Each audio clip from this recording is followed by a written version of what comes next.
Hey everyone, hope you're doing great. Welcome back to my channel. In today's video, we'll dive into what if Deku had a fire and lightning quirk. Smash that subscribe button, and be sure to peek at the description below. Let's begin. The world is not built equally.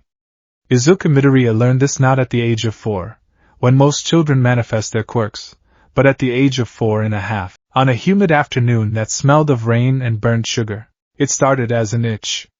A persistent, crawling sensation beneath the dermis of his palms, deep in the marrow of his forearms. For weeks, he had complained to his mother about feeling fuzzy, describing a sensation like wearing a wool sweater directly against the skin in the height of summer. Inko had dismissed it as a heat rash, applying cooling balms that evaporated seconds after touching his skin. Then came the playground. The memory was etched into Izuku's mind with the clarity of a high-definition photograph. Though the edges were singed black. He was standing between Katsuki Bakugo and a trembling boy whose name Izuku had long since forgotten. Katsuki was already boasting a powerful quirk, small pops of nitroglycerin exploding from his palms, creating a rhythmic, threatening percussion. "Get out of the way, Deku," Katsuki had growled, his red eyes narrowing. "Unless you want to get hurt too. Stop it, Kaken!" Izuku's voice was high, trembling, but his feet were planted. "He's crying. If you don't stop, I'll stop you myself," Katsuki laughed. It was a cruel, sharp sound. You're quirkless. You're nothing." Katsuki lunged. His right hand came forward, eager to land an explosive palm strike on Izuku's shoulder. Instinct took over. Izuku threw his hands up, eyes squeezed shut, screaming a denial that came from the very bottom of his lungs. The air pressure dropped instantly. There was a sound like a whip cracking, louder than thunder, followed immediately by the roar of a furnace. When Izuku opened his eyes, the silence was deafening. The sand around his feet had turned into jagged, darkened glass. The plastic slide to his left was melting, dripping like candle wax. And Katsuki was 10 feet away, lying on his back. The sleeve of his shirt was incinerated. His skin was angry and red, blistering rapidly. He was staring at the sky, his eyes wide, vacant, and terrified. Izuku looked at his own hands. From his left hand, a tongue of crimson flame danced lazily, wrapping around his fingers like a loyal pet. From his right, arcs of jagged, green electricity snapped and hissed, biting at the air, smelling of ozone. He felt powerful. He felt terrifying. He felt like a storm confined within a human skin. "And Mom?" he whispered. The heat radiating from him was so intense the grass 3 feet away began to brown and wither. Izuku tried to make it stop, but it was like trying to hold back a tidal wave with a paper cup. The fire grew hotter. The lightning grew louder. That was the day Izuku Midoriya learned that all men are not created equal. Some are born weak. Some are born strong. And some are born as natural disasters. 10 years later, the graphite tip of the pencil snapped. Izuku sighed, staring at the charred wood. It was the third pencil today. He carefully placed the broken pieces into a small metal tin he kept on his desk, a graveyard for stationery that couldn't survive his ambient body temperature. "Midoriya," the teacher's voice cut through the hum of the classroom. "Are you with us?" Izuku looked up, flinching slightly. "Why, yes, sir." The classroom at Aldera Junior High was silent. It wasn't the silence of respect, it was the silence of walking through a minefield. The other students sat rigidly, their eyes fixed forward, careful not to look at the green-haired boy in the back row. "As I was saying," the teacher continued, holding a stack of career aptitude forms. "It's time to think seriously about your futures. I would hand these out, but—" He tossed the papers into the air. "I know you're all aiming for the hero course." The tension broke. The class cheered, quirks activating in a chaotic display of minor telekinesis, stretching limbs, and floating objects. Yes, you have wonderful quirks," the teacher said, waving a hand. "But no power usage in school. You know the rules." "Hey, teach!" The voice was rough, arrogant, and undeniably explosive. Katsuki Bakugo leaned back in his chair, feet on the desk. "Don't lump me in with these extras. They'll be lucky to end up as sidekicks to some D-lister. I'm going for the big leagues." The class grumbled, but Bakugo ignored them. "I aced the mock exams. I'm the only one here with the stuff for Yue Hai. Oh, that's right, the teacher mused, looking at his clipboard. Bakugo, you're aiming for Yue, and I'll get in, Bakugo smirked. I'll surpass All Might and become the top hero. My name will be in the history books. Actually, the teacher interrupted, almost hesitantly. Midoriya is also aiming for Yue, isn't he? The silence returned. But this time, it was heavier. It was suffocating. The students didn't laugh. In a normal school, with a normal quirkless boy, they might have. But no one laughed at Izuku Midoriya. They turned in their seats, looking at him with a mixture of awe and deep-seated anxiety. Bakugo froze. The smirk slid off his face, replaced by a twitching scowl. Slowly, he lowered his feet from the desk and turned around. Deku, Bakugo said, his voice low. It's not impossible, Kaken, Izuku stammered, instinctively putting his hands under his desk. He could feel the sparks building under his fingernails. He clenched his fists, forcing the energy to dissipate into his own bloodstream. It burned, a familiar fever spiking in his chest. There's no rule against it. I have the grades and you think you can control it? Bakugo stood up. Smoke curled from his palms. You think you can walk into UA without killing someone? You're a walking meltdown. I've been practicing. Izuku insisted, though his voice lacked conviction. I haven't had an incident in 2 years, because you act like a scared rabbit. Bakugo slammed his hand onto Izuku's desk. Boom! The explosion was contained, but the force rattled Izuku's teeth. However, Izuku didn't flinch. He couldn't afford to. If he flinched, if his heart rate spiked too high, the static would start. You've got a villain's quirk, Deku, Bakugo sneered, leaning in close. A faint, jagged scar ran up Bakugo's left forearm, a souvenir from kindergarten, a permanent reminder of what happened when Izuku lost control. You don't save people. You break them. You're not a hero. You're a hazard. Izuku met Bakugo's gaze. His green eyes shimmered, momentarily glowing with an internal luminescence. The air in the classroom grew instantly dry, the moisture evaporating. The lights overhead flickered. Sit down, Bakugo, the teacher said, his voice cracking with genuine nervousness. And Midoriya, please calm down, Bakugo scoffed, pulling his hand away. Whatever. Just don't get in my way during the exam. I don't want your freak show ruining my debut. As Bakugo sat down, Izuku exhaled slowly. The glow in his eyes faded. The lights stabilized. He looked down at his desk. Bakugo's explosion had left a scorch mark on the wood. But right next to it, where Izuku's hand had been gripping the edge, the metal frame of the desk was glowing a dull, cherry red. Izuku pulled his hand away, blowing on his fingers. Control, he told himself. Always control. The walk home was a solitary ritual. Izuku avoided the main streets, preferring the quiet routes where he was less likely to bump into people. Crowds made him nervous. Nervousness raised his body temperature. High body temperature meant the cooling vents, his sweat glands, would start producing nitroglycerin-like smoke, or, worse, he'd discharge voltage into the pavement. He flipped through his notebook, titled Quirk Analysis Thermal Regulation Volume 13. It was filled not just with observations of other heroes, but with complex equations regarding his own biology. Current limit, 15% output of fire side before heat stroke sets in. Lightning side causes numbness in the right arm after 10 consecutive discharges. Combination attacks are strictly forbidden without support gear. I need a better coolant system for the costume, he muttered to himself, turning into a tunnel underpass. Maybe liquid nitrogen piping? No, too heavy. Maybe a heatsink weave. The sound of a manhole cover sliding open echoed in the tunnel. Izuku stopped. He sensed the shift in the air, the sudden humidity, the smell of sewage and malice. A medium-sized invisibility cloak. A wet, gurgling voice rasped. Izuku turned. Rising from the grates was a wall of sentient sludge. It was massive, a fluid nightmare with bulging, manic eyes. You'll do nicely, kid, the villain hissed, lunging forward. Izuku didn't scream. He didn't freeze. Years of fearing his own power had made him hyper-aware of threats.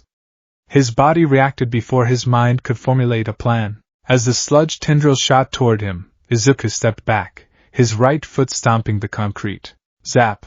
Green lightning arced from his ankle, traveling through the ground, shattering the concrete upon impact. He pivoted, bringing his left hand up in a chopping motion. Get back! Izuku shouted. A wave of fire erupted from his palm. It wasn't a precision laser. It was a scattershot blast of intense orange flame. The fire hit the sludge. The villain shrieked, a high, bubbling sound. The liquid boiled instantly upon contact, thick clouds of steam filling the tunnel. Hot! You little brat! The villain recoiled, a portion of his body crusted over into dried, flaky filth. But he was fluid. He shed the burnt skin and surged forward again, faster this time. He's liquid, Izuku analyzed, panic rising. Physical attacks won't work. Fire evaporates him, but I can't breathe if I boil too much of him. Electricity? The villain wrapped a tendril around Izuku's legs. Gotcha! No! Izuku gritted his teeth. The slime was cold, slimy, and invading his personal space. He felt the sludge trying to force its way into his mouth. Suffocation. The fear spiked Izuku's heart rate. 120 BPM. 140 BPM. Warning. Core temperature rising. Izuku's eyes glowed. Let go! He didn't aim. He just pushed. From his entire body, a shockwave of electricity exploded outward. It was an omnidirectional discharge. The voltage was high enough to short-circuit a city block. The sludge villain convulsed. The electricity traveled through his conductive liquid body, scrambling his nervous system. He went rigid, his form losing cohesion, but the discharge was too much.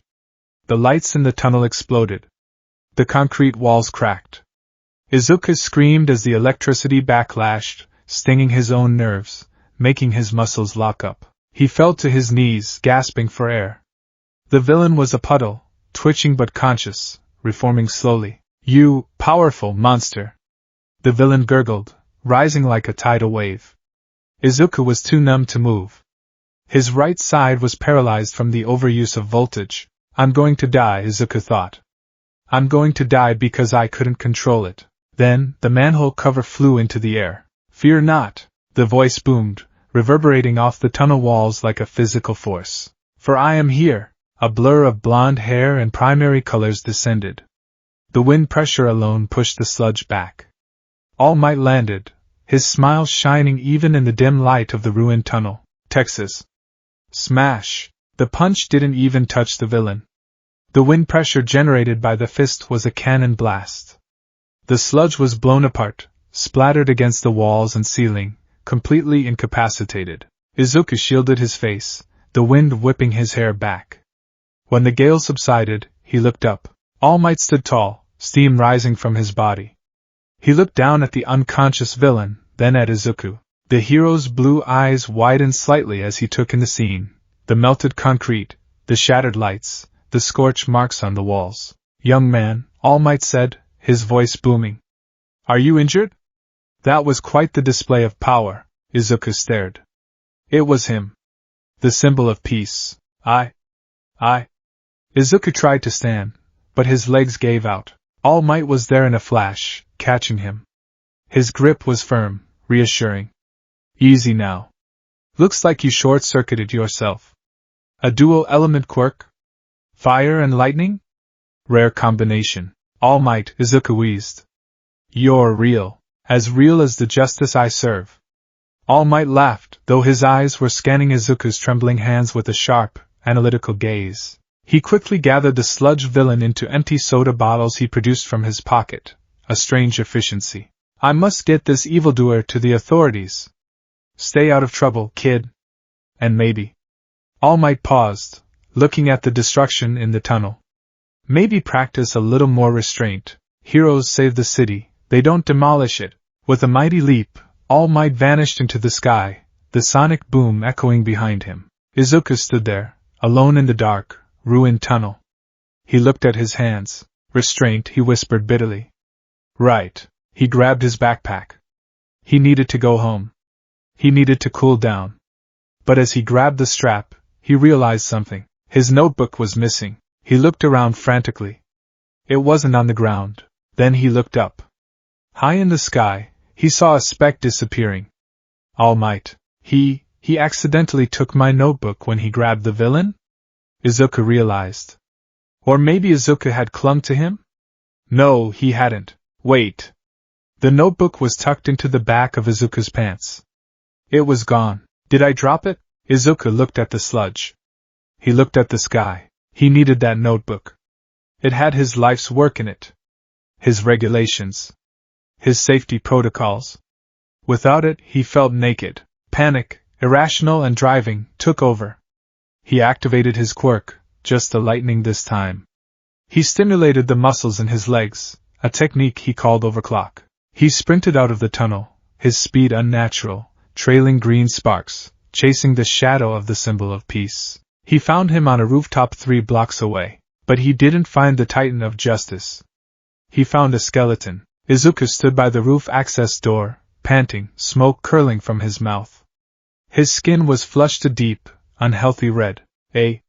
All Might? The skeletal man coughed, wiping blood from his mouth. He looked at Izuku, sighed, and the steam around him vanished. I assume you saw, the man rasped. You're deflated. Izuku blinked. His brain, usually so quick, was stalling. It's a long story, All Might said, sitting heavily on a ventilation unit.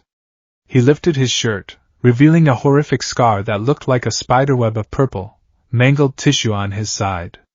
5 years ago, a villain did this. Half my respiratory organs destroyed. My stomach lost. I can do hero work for about 3 hours a day. The rest of the time, I look like this. Izuku covered his mouth. The symbol of invincibility was broken. Why are you telling me? Izuku asked. Because you chased me down, All Might said, eyeing the green sparks still dancing around Izuku's legs. And because you have a power that looks like it hurts you just to hold it. Izuku flinched. He looked down. It does. All Might studied the boy. What's your name? Midoriya. Izuku. Young Midoriya. You have a destructive quirk. I saw the tunnel. You reacted fast, but the collateral damage was significant. If I hadn't stepped in, you might have brought the ceiling down on yourself. I know, Izuku whispered. I know. He clenched his fists. The question that had burned in him for 10 years. All Might, Izuku said, his voice trembling. My quirk, it's volatile. It hurts people. It hurts me. Everyone says I'm a hazard. They say I'm more like a villain. Tears pricked his eyes, evaporating instantly against his hot skin. Can someone like me, someone who destroys everything he touches, can I ever be a hero? The wind blew across the rooftop. All Might looked at the boy. He saw the scars on the boy's hands, burns from his own fire, nerve damage from his own lightning. He saw the fear in the boy's eyes, not fear of villains, but fear of himself. All Might closed his eyes. Pros are constantly risking their lives, All Might said softly. Some quirks are better suited for rescue. Some for combat. Yours is pure destruction. Izuku's heart sank. However, All Might opened his eyes. They were piercing blue. Power is just a tool, young Midoriya.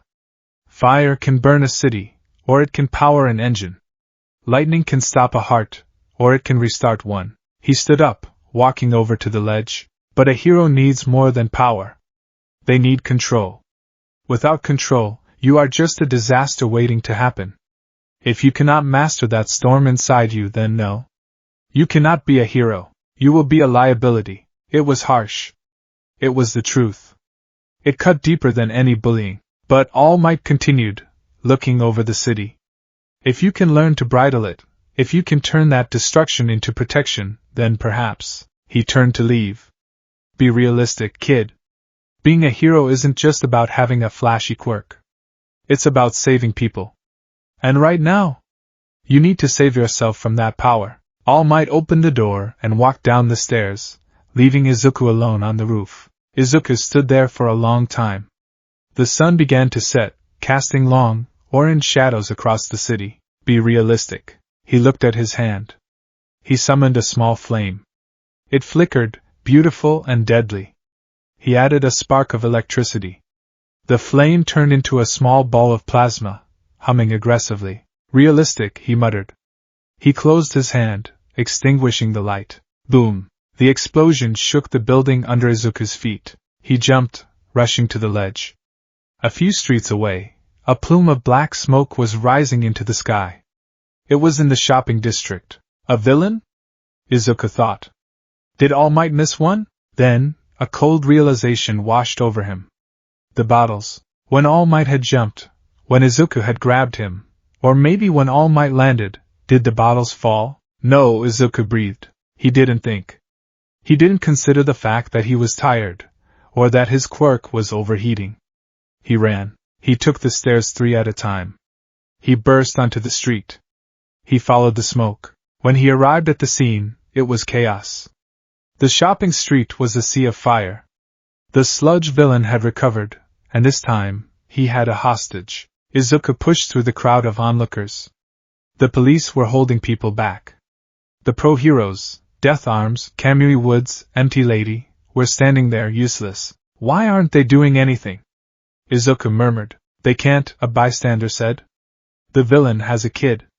And the explosions, he's got a quirk that's keeping everyone back. Explosions. Izuku froze. He looked into the heart of the fire. The sludge villain was huge now, feeding off the fear and the explosions. And trapped in the center, struggling against the suffocating mud, was a boy with ash-blonde hair. Katsuki, you picked the wrong guy to mess with. Katsuki screamed, though his voice was muffled. He let off an explosion, but it only scattered the sludge for a second before it reformed. The fires around them were caused by Katsuki's panic. The heroes were shouting, I can't get close. Death Arms yelled. The heat is too intense. I have no room. Empty Lady complained. Izuku watched. He saw the look in Katsuki's eyes. It was the same look from 10 years ago. Fear. And beneath the fear, a plea for help. Izuku's legs moved on their own. Hey! Kid! Stop! Death Arms shouted. Izuku ducked under the police tape. He didn't have a plan. He didn't have a weapon. He only had the storm. Deku? Katsuki's eyes widened as he saw the green blur approaching. Let him go! Izuku screamed. The sludge villain turned his massive, liquid eyes toward Izuku. You again? The brat from the tunnel. Perfect. I'll take your body instead. It's much stronger. A tendril of sludge shot out, fast as a bullet. Izuku didn't dodge. Focus, he told himself. Don't explode. Direct it. He raised his right arm. Rail. Shot. He flicked his thumb. A concentrated bolt of lightning, thin as a wire but brighter than the sun, shot from his finger. It struck the incoming tentacle. Crack. The lightning didn't just shock the sludge. The sudden heat expansion blew the tentacle apart, spraying hot mud everywhere. Izuku kept running. He slid under a second attack, the asphalt burning his knees. He was inside the kill zone now. The heat from Katsuki's explosions and the burning buildings was intense. Izuku loved the heat. Izuku hated the heat. His body temperature skyrocketed. His skin began to glow. Kaken! Izuku yelled, reaching the main body of the villain. Get the hell out of here! Katsuki coughed. I don't need. Shut up! Izuku roared. The villain formed a massive maw to swallow Izuku whole. Die! Izuku planted his feet. He took a deep breath. The air was smoke and ash, but it fueled him. He brought his hands together. Left hand fire. Right hand lightning. He pressed his palms together, interlocking his fingers. Plasma. The energy between his hands turned white. The air screamed. Burst. He thrust his hands forward, not at Katsuki, but at the sludge surrounding him. A cone of superheated, ionized gas erupted from Izuku's hands. It wasn't fire anymore. It was the stuff of stars. The blast hit the sludge. There was no resistance. The liquid didn't just boil, it atomized. The villain screamed as a massive chunk of his body was instantly vaporized into nothingness. The shockwave shattered the windows of every building on the street. The pro-heroes were blown back by the sudden pressure change. Katsuki fell forward, released from the sludge that had been destroyed. He gasped for air, coughing violently. Izuku stood there, his hands smoking, his arms shaking uncontrollably.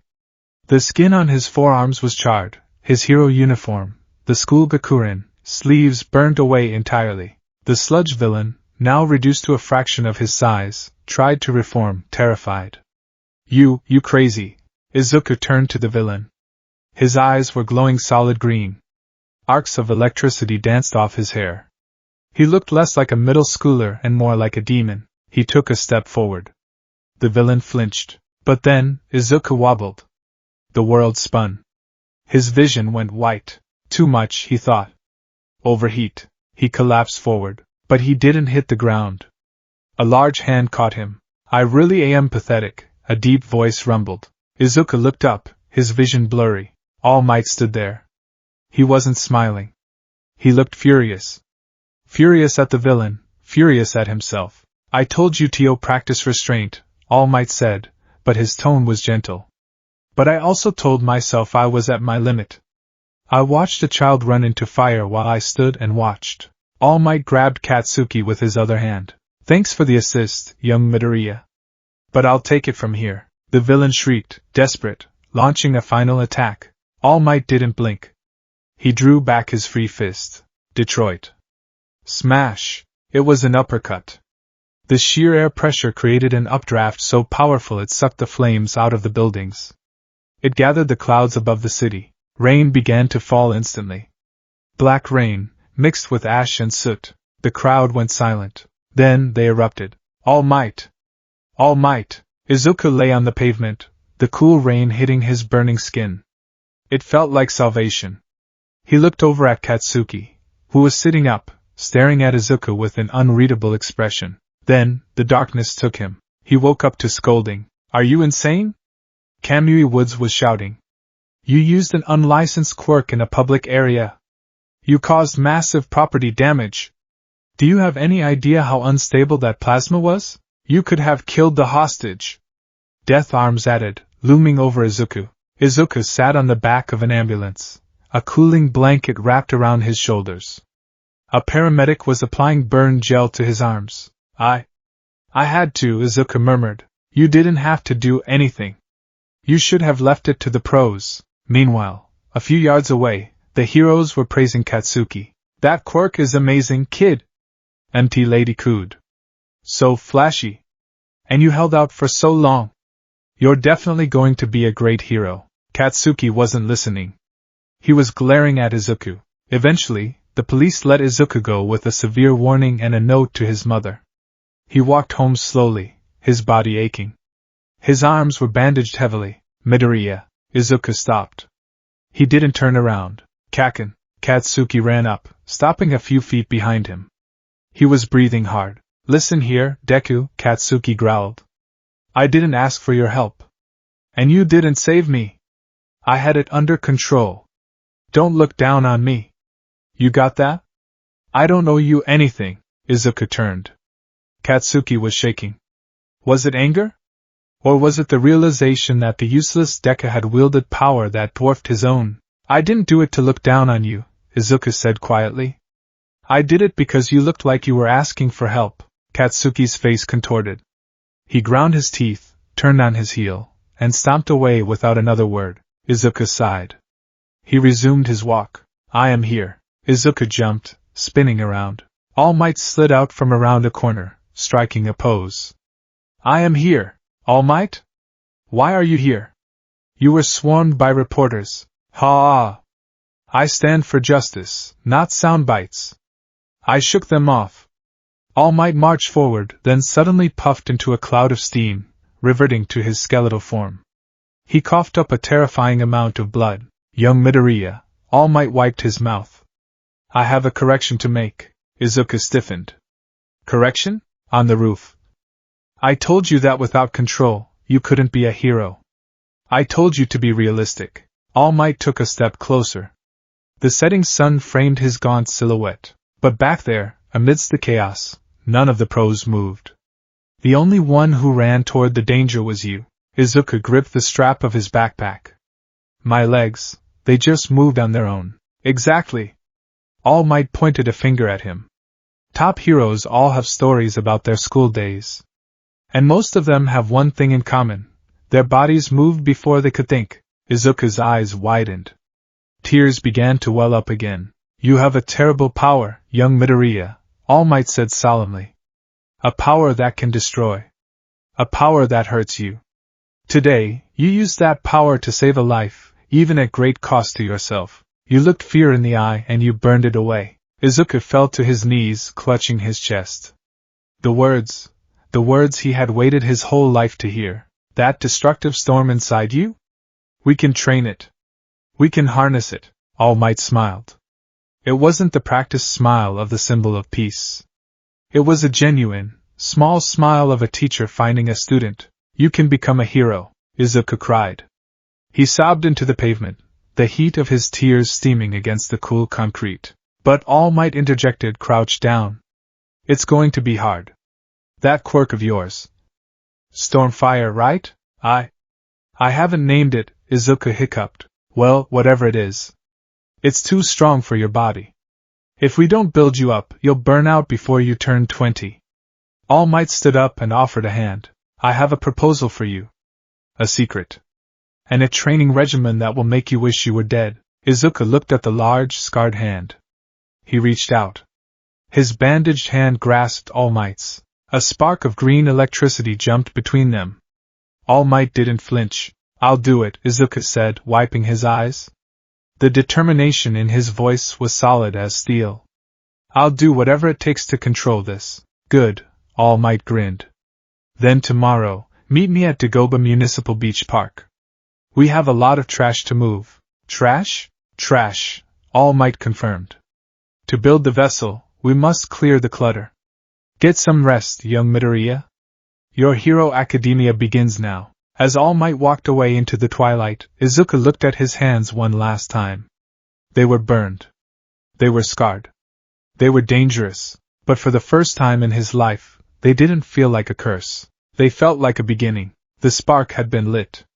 Now, it was time to control the burn. Dagoba Municipal Beach Park was less a park and more a graveyard for the things society had forgotten. It was a monument to apathy, a stretch of coastline choked by mountains of scrap metal, old tires, rotting appliances, and the occasional rusted-out chassis of a car. It smelled of salt, rust, and decay. For Izuku Midoriya, it was a classroom. Breathe, young Midoriya. All Might's voice cut through the early morning fog, booming like a foghorn. You are not trying to lift the refrigerator with your muscles. You are lifting the storm with your mind. Izuku sat cross-legged atop a teetering pile of trash, the precarious summit of a garbage mountain. He was shirtless, his skin slick with sweat despite the cool sea breeze. His eyes were closed, his brow furrowed in intense concentration. It's slipping, Izuku gritted out. Inside him, the dual energies were roiling. On his left side, a furnace was burning, demanding to be let out, to consume oxygen and turn the world to ash. On his right, a hive of angry hornets buzzed, the electricity seeking the path of least resistance to ground itself. Visualize the tap! All Might shouted from the sand below, where he stood in his buff form, arms crossed, looking like a comic book cover come to life. You are a faucet! Right now, you are a broken fire hydrant spraying water everywhere. Be the valve! Izuku took a shaky breath. Be the valve. He visualized his heart. In his mind, it wasn't just a muscle pumping blood, it was a reactor core. The heat from the left ventricle, the voltage from the right atrium, they were mixing, causing the turbulence that usually made him overheat or seize up. Separate them. Slowly, agonizingly, Izuku pushed the sensations apart. He forced the heat to pool exclusively in his left arm, condensing it, compressing it until it felt heavy and dense. He shoved the static into his right leg, grounding it, keeping it dormant. 3, 2, 1. Izuku snapped his eyes open. He thrust his left hand forward. He didn't release a flamethrower. Instead, a singular, concentrated sphere of fire, no larger than a baseball, shot out. It traveled 10 meters, hit the door of a ruined microwave, and punched through it like a solid object before dissipating. There was no explosion. No wildfire. Just a clean, glowing hole melted through the metal. Yes. All Might leaped into the air, landing atop the trash pile with a grace that defied his massive bulk, causing the entire mound to shift dangerously. Precision! That is what we are looking for. Izuku collapsed backward onto a pile of old newspapers, gasping. His left arm was smoking, the skin red, but he wasn't running a fever. I did it, Izuku wheezed, staring at the sky. I didn't burn the trash pile. You did it! All Might gave him a thumbs up. But you look like you just ran a marathon. That was one shot, young Midoriya. In the exam, you will need hundreds, Izuku groaned, covering his eyes with his forearm.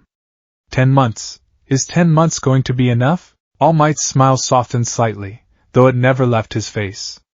He sat down on a relatively clean washing machine, the metal groaning under his weight. Listen to me. All Might's voice dropped an octave, becoming serious. Most students train their bodies to carry their quirks. You are different. Your body is already a weapon, but it has no safety switch. We aren't building muscle to make you stronger. We are building durability so you don't tear yourself apart. All Might poked Izuku's chest. Your heart. Your nervous system. Your thermoregulation. These are your weaknesses. If we don't fix them, Yui won't kill you. You will. Izuku looked at his hands. The scarring was faint but present, a map of past failures. I know, Izuku whispered. I know. Then up and at him.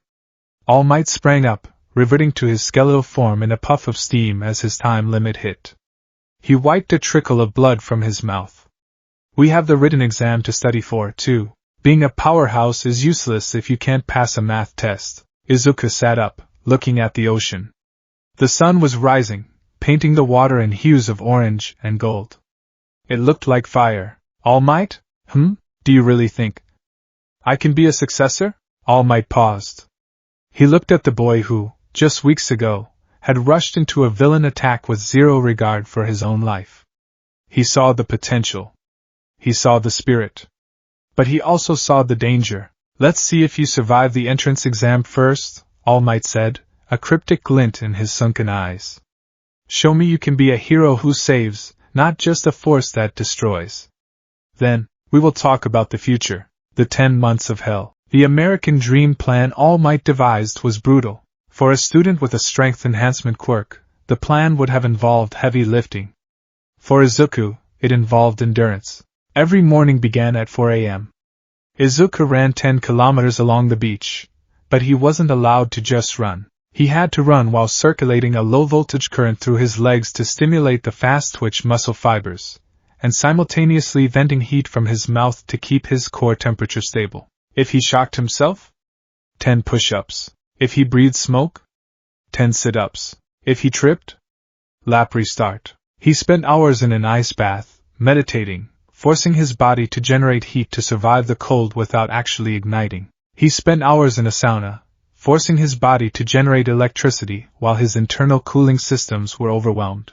It was torture, but slowly, the changes happened. Month 3, the beach was clearing up. Not because Izuku was hauling trash, but because he was vaporizing the smaller debris for target practice. He learned to weld metal together with a touch, condensing the trash into neat, dense cubes for the garbage trucks to collect. Month 6, the fuzziness that had plagued him his whole life, the constant static of his quirk, began to quiet down. He learned to compartmentalize. Fire on the left. Lightning on the right. Never the twain shall meet, unless necessary. Month 9, he developed the move. It was a Tuesday. It was raining. Izuku was sparring with All Might, who was holding back 99.9% of his power. All Might lunged. Izuku instinctively dodged, not with muscles, but by overcharging his nervous system for a split second, Godspeed reflex. He appeared behind All Might. He snapped his fingers. Snap boom. A compressed bolt of lightning and fire exploded from his thumb and middle finger. It wasn't a large blast, but it was fast. It singed the back of All Might's shirt. Flash fire. Bolt? All Might had laughed, patting out the smoldering fabric. Ripping off Endeavor's moves? Bold. It's not a rip-off. Izuku had defended, blushing. It's inspired by. By the morning of the exam, the beach was clean. Izuku stood on the seawall, looking at the pristine sand. He was wearing his middle school uniform, the black gakurin feeling a little tighter around the shoulders than it had a year ago. He wasn't bulky like a bodybuilder, but he was lean, wired, and dense. All Might stood beside him. You did good, kid. I did, Izuku agreed. He looked at his hands. They didn't shake. I'm ready. Here. All Might tossed him a small object. Izuku caught it. It was a pair of gloves. They were sleek, made of a heat-resistant, non-conductive polymer weave. Support item prototypes, All Might explained. I called in a favor from a friend in the States. They will help regulate the output from your palms so you don't burn your fingerprints off. Izuku pulled them on. They fit perfectly. He clenched his fists, feeling the material stretch. Thank you, All Might. Go! All Might pointed toward the city. Go and show them that the storm has arrived. Yue High School, the gates. The structure was imposing. Four huge glass towers connected by walkways, forming an H shape that seemed to dominate the skyline. The sheer scale of Yue High was designed to intimidate. Izuku stood at the main gate, staring up. This is it. The hero course. His heart rate began to climb. 80 BPM. 90 BPM. Calm down, he told himself. Coolant system, engage. He exhaled a breath that was visibly colder than the ambient air, a trick he had learned to dump excess heat quickly. Out of the way, Deku. The voice was low, gravelly, and instantly spiked Izuku's adrenaline. Katsuki Bakugo walked past him, hands in his pockets. He didn't look at Izuku. He just stared straight ahead, his posture exuding arrogance. Good morning, Kaken, Izuku said automatically. Bakugo stopped. He turned his head slightly, glaring out of the corner of his eye. Don't think that little stunt with the sludge villain makes you a hero, Bakugo hissed. You got lucky. Today, reality hits you. I'm not relying on luck anymore, Izuku replied, surprising himself with the steadiness of his voice. Bakugo scoffed, and kept walking. Izuku took a step forward and immediately tripped over his own foot. Graceful, Izuku. Very graceful. He braced for the impact of the pavement. He closed his eyes. He didn't hit the ground. He felt weightless. Are you okay? Izuku opened his eyes. He was floating an inch off the concrete. Beside him stood a girl with a round face, rosy cheeks, and brown bobbed hair. She was holding her hands together in a release sign. Oh! She tapped his chest, and gravity returned. Izuku stumbled, flailing his arms to regain balance. Sorry for using my quirk on you without asking, she said, smiling brightly. But it would be bad luck to fall right before the exam, right? WW what? Izuku stammered. Girl. Talking. Nice. Panic. I'm Uraraka Ochako. She chirped. You seem nervous. I am too. My stomach is doing flips. She mimed an explosion with her hands. Let's do our best, okay? Why yeah. Izuku managed. She waved and walked toward the entrance. See ya inside. Izuku stood there, frozen. I talked to a girl. Well, she talked to me. And I made noises. Close enough. The written exam. The written portion was a breeze. Izuku had spent his entire life analyzing quirks, studying hero laws, and obsessing over strategy. While other students groaned over the complex physics questions or the ethical essay prompts, Izuku's pencil flew across the page. Question 4. Analyze the structural integrity loss of a concrete bridge subjected to a villain with a vibration quirk. Izuku smiled. He knew the formula for resonance frequency by heart. He finished 20 minutes early. He spent the remaining time meditating, keeping his core temperature at a precise 98.6 degrees Fahrenheit. The practical exam orientation. Everybody say hey. Present Mick's voice was amplified by his quirk, shaking the seats of the auditorium. Hey! Izuku whispered enthusiastically. Beside him, Bakugo sat in sullen silence. Present Mike breezed through the explanation. 10 minutes. Mock urban setting. 3 types of robots with point values corresponding to their difficulty. 1-pointer, 2-pointer, 3-pointer. Excuse me. May I ask a question? A tall boy with glasses and stiff posture stood up, his hand raised like a knife. The spotlight hit him. There appear to be 4 types of villains on this handout. If this is a printing error, then UA, the most prestigious school in Japan, should be ashamed. We are here to receive top-tier guidance. He spun around and pointed a finger directly at Izuku. And you! The one with the curly hair. Izuku jumped. Me? You've been muttering this entire time. It's distracting.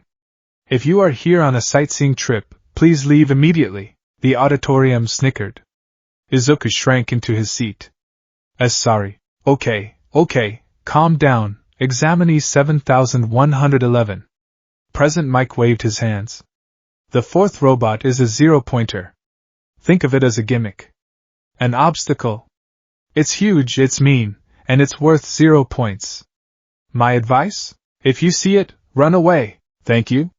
The glasses boy bowed and sat down. Run away. Izuku looked at his handout. The silhouette of the zero-pointer looked massive. Run away. Right. Survival is part of being a hero. Battle Center B. The gates to the mock city were enormous. Behind them lay a sprawling urban landscape, complete with office buildings, streets, and streetlights. Izuku stood in the crowd of examinees. He saw the glasses boy, Ida Tenya, apparently, stretching his calves near the front. He saw Uraraka taking deep breaths, looking pale. He wanted to wish her luck. He took a step toward her. Where do you think you're going? Ida intercepted him, blocking his path. She is trying to concentrate. Are you planning to distract her again? No, I just... Start. Present Mick's voice screamed from a tower speaker. The students froze. What's wrong? There are no countdowns in real battles. Run. Run. Die. Izuku didn't hesitate. While the others were processing the lack of a countdown, Izuku's right leg sparked. Zap. The smell of ozone popped. Izuku blurred. He launched himself forward, leaving a trail of green sparks. He was the first one through the gate. Fast. Someone shouted behind him. Izuku didn't look back. He was in the zone. He turned a corner onto a main street. A robot, painted green with one P on its chest, rolled out on a single wheel. It raised a machine gun arm. Target acquired. Too slow, Izuku whispered. He didn't stop running. He extended his left hand. Flash fire. A jet of orange flame erupted from his palm. He swept his arm horizontally. The fire wasn't just hot, it was concussive. It sliced through the robot's optical sensors and melted the barrel of the gun instantly. The robot malfunctioned, spinning wildly. Izuku closed the distance. He grabbed the robot's chassis with his gloved right hand. Discharge. Green lightning surged from his grip into the metal body. The robot's internal battery overloaded. With a mechanical groan, it exploded into scrap. 1 point. Next. He kept moving. The massacre. 10 minutes was a long time in a fight. Izuku wasn't the only one doing well. In another sector, Bakugo was flying through the air, blasting robots with gleeful malice. Ida was using his engine legs to kick through armor plates. But Izuku was efficient. He found a cluster of 3 2-pointers and 1 3-pointer in an alleyway. Surrounded. The 3-pointer announced, raising a missile launcher. Izuku skidded to a halt. He took a deep breath. Don't overheat. Pulse it. He clapped his hands together. Thunderclap. A shockwave of sound and ionized air blasted outward. It wasn't enough to destroy them, but it stunned their sensors. He lunged at the 3-pointer. He ducked under a swinging metal arm. He pressed his left hand against the robot's knee joint. Melt. The metal turned to liquid slag in a second. The robot collapsed. Izuku vaulted off the falling robot, spinning in the air. He fired 2 lightning bolts from his right hand, finger gun style. They struck the 2 2-pointers directly in their exposed wiring. Short circuit. They dropped dead. Izuku landed, smoke curling from his shoulders. He checked his internal gauges. Heat, 40% capacity. Electricity, 30% capacity. Still good. 28 points. He ran. He saw a student struggling with a 2-pointer, a boy with a laser navel. Izuku didn't steal the kill. He shot a small fireball to distract the robot, allowing the laser boy to finish it. Thanks. The boy yelled. Keep moving. Izuku shouted back. 45 points. He melted a robot's treads. He fried a motherboard. He kicked a robot's head off with an electrically enhanced roundhouse. 60 points. He was doing it. He was actually doing it. He wasn't a hazard. He was a hero. The 10 months of hauling trash, of meditating in ice, of All Might yelling at him, it was working. 2 minutes left. Izuku wiped sweat from his forehead. He was at 68 points. That had to be enough. He could slow down. He could rumble. The ground shook. It wasn't a vibration, it was an earthquake. Glass shattered in the windows of the buildings around him. Dust billowed from down the street. Then, a shadow eclipsed the sun. Izuku looked up. And up. And up. The zero-pointer was not a gimmick. It was a kaiju made of metal. It was taller than the buildings. Its massive treads crushed the pavement into powder. Its hand, the size of a bus, smashed into a building, sending debris raining down. It's huge, Izuku breathed. The other examinees were screaming. Run! That's insane! It's not worth any points. Let's go! Ida ran past him. What are you doing? Run! Izuku turned to run. His instinct was self-preservation. All Might had said it, run away. He took a step back. Ow! A small voice. Pain-filled. Izuku stopped. Through the dust, about 50 meters away, he saw her. The girl. Uraraka. She was on the ground. A piece of the building the zero-pointer had smashed, a massive slab of concrete, had fallen on her legs. She was pinned. She was trying to lift it, but she was exhausted. The zero-pointer was advancing. Its massive tread was directly in line with her. Help! She whimpered. The other students were fleeing. They didn't see her. Or they were too scared to stop. Izuku's mind went blank. The equations vanished. The strategies vanished. The fear of overheating vanished. His body moved. He didn't run away. He ran toward the Titan. Hey! Izuku screamed. Over here! He needed to stop it. But how? It was too big. He couldn't melt it fast enough. He couldn't shock it. It was too insulated. He needed force.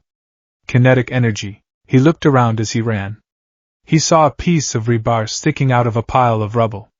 It was a thick iron rod, about 2 meters long, ripped from a building's foundation. He grabbed it. The metal was cold and heavy. Not for long, Izuku growled. He skidded to a halt between Uraraka and the robot. The zero-pointer loomed over them, its mechanical eyes glowing red. Target! The robot droned. Izuku planted his feet. He gripped the iron rod with his left hand. Burn, he commanded. He dumped heat into the rod. All of it. He didn't care about the 15% limit.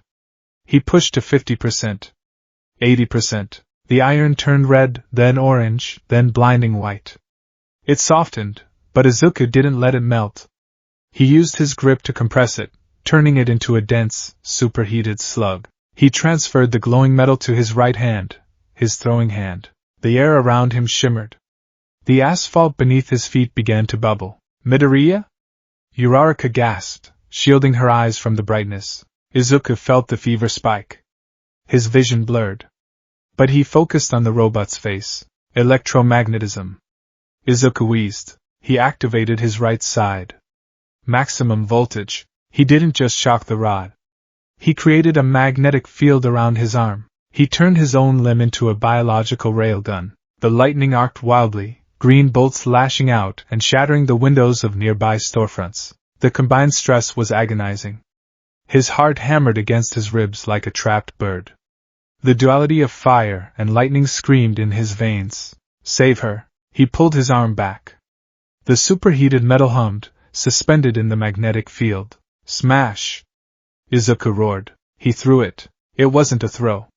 It was a launch. Boom! The sound barrier broke. The recoil shattered the ground beneath Izuku, creating a crater. His right sleeve disintegrated. The projectile, a streak of white-hot plasma and molten iron, flew faster than the eye could follow. It struck the zero-pointer in the center of its faceplate. The kinetic energy, combined with the thermal explosion, was catastrophic. The robot's head didn't just break, it was obliterated. The force traveled down the neck, shearing metal and blowing out the hydraulics. The massive machine tipped backward.